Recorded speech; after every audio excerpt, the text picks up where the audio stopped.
I'm just going to put it out there. I'm a huge Big Bang Theory fan. I've seen every episode multiple times, so I just want to throw that out there. Feminists claim the Big Bang Theory perpetuates misogyny, because of course, no one's more misogynistic than nerds. The Big Bang Theory is a wildly popular show, despite being despised by self-identifying gamers, geeks, and nerds who take issue with its colorful, if often lazy, references to geek culture. I've seen a few here and there, but despised by self-identifying, I see a lot that love it. I myself am all three of those, and I love the show. So, while relatively harmless, the series is now courting controversy among feminists who accuse it of perpetuating hatred of women. Because sure, the horn dog Howard's married to a hot, brainy scientist.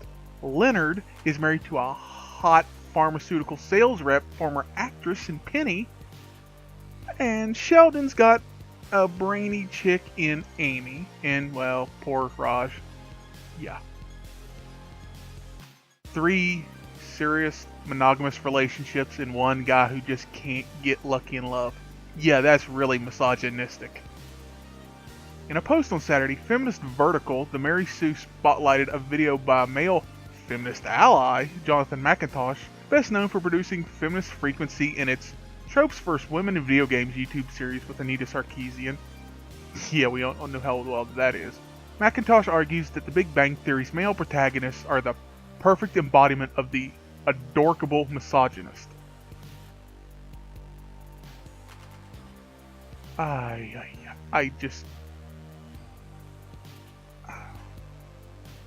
They are literally looking for misogyny in everything. It's pathetic. They are an embarrassment to the human race. McIntosh describes the characters as male characters whose geeky version of masculinity is framed as both comically pathetic and endearing. He claims it's their status as nerdy nice guys that then lets them off the hook for their wide range of creepy, entitled, and downright sexist behaviors. The only thing that could be remotely considered sexist is Sheldon towards Amy, but remember, Sheldon doesn't have the social skills that normal people have, so he's not meaning to be that way. But I mean, feminists, I kind of, expect the overreaction from them because, well, let's face it, they freak the hell out over everything. Male feminist who often rails against toxic masculinity on his Twitter account has nothing good to say about other men, whether they behave in an alpha Chad-like manner or in a meek Sheldon Cooper sort of way, as depicted by the Big Bang Theory actor Jim Parsons. Like I said, they go out of their way to find sexism where there isn't any because they need something to cry about. These types of characters are shown engaging in a variety of harassing, entitled, and sexist behavior where women are concerned, continues McIntosh. They constantly stalk, spy on, lie to, and try to manipulate the women in their lives. They're overbearing, they refuse to take no for an answer, and they often ignore the basic tenets of consent. Like I said, I have seen every episode probably at least 5 times. So, show me where in one single episode one of the guys tries to force themselves on a woman. They don't. Stalking, Sheldon stalking, like James Earl Jones, as a fan, that sort of thing. But the characters, the people he stalks, other men. Spy on, that would be probably Leonard being, kind of snoopy, but who doesn't snoop in a relationship at one point or another? Lie to. The women do a good fair share of lying also, Penny. And manipulate. I think the biggest manipulator on the show is Penny, with Leonard. But sure, yeah, keep blaming the men. It's what you do best. McIntosh spends much of the 21-minute video ranting about how every character on The Big Bang Theory exemplifies some negative archetype of the entitled male geek. As a male geek, I have never seen somebody act that entitled like that.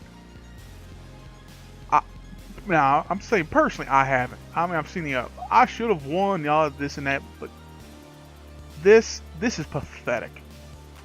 While these characters are written the way they are for audiences to laugh at, McIntosh sees a more sinister side to the show's writing. Because, of course, he's a feminist ally, so of course he has to. It's his job. He asks, how does the Big Bang Theory keep us, as the audience, sympathetic to men who behave in such reprehensible ways? They're not reprehensible. They're geeks who don't have the best social skills. McIntosh clearly isn't a geek and isn't clearly, well, he's clearly lacking in social skills to some extent, but to the extent, of geeks and things like that, he's not lacking in social skills that way. I'm a geek. I don't have the best social skills. But hey, I see where they're coming from. I understand where they're coming from. I get it.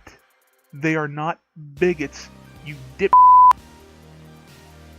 McIntosh argues that the butt of the joke isn't their misogynistic behavior, which he claims enables misogynists to continue as they are. He claims that the show makes fun of men who are not traditionally masculine and that its implications are troubling because, according to his read, the show's message is sexism is mostly harmless, especially when that sexism is coming from geeky guys. No, it's not, you dumb. It's a show about geeks. Some finding love, some not. Having a successful career. Shut up, you crybaby. Everybody's triggered nowadays. It's pathetic. Like the male feminist culture critic, the Mary Kay Jasper says that the adorkable misogynist trope exemplified by the characters on the show need to be taken seriously and challenged because it is anything but harmless. Seriously? When did feminists lose their sense of humor? My God, they're pathetic. She argues that the sort of behavior depicted on the show excuses men to get away with sexism in the real world and serve to push women out of politics, out of certain industries, and off of social platforms. What? The Big Bang Theory has all to do with politics. What the hell influence would it have on women in politics, you delusional crybaby dumbass? As an example, the Mary Sue writer claims that the trope makes it easier for men like James Damore to pretend that sexism in the tech industry couldn't be toxic enough to account for the gender gap in software engineering. Okay, I've been meaning to say this regarding women in representation in STEM fields and all this and that. A feminist. You want to see more women in STEM fields? How about you stop majoring in gender studies and go major in a STEM field yourself? Be the change you want to see, or shut the up about it. Because guess what? Your gender studies degree is worth all in the real world. Holy crap, you've made it through to the end of the video. Thanks for watching, I really do appreciate it. If you'd like to see more, be sure to subscribe down below. Be sure to leave a like and a comment. Let me know what you thought of the video. And now, roll the outro.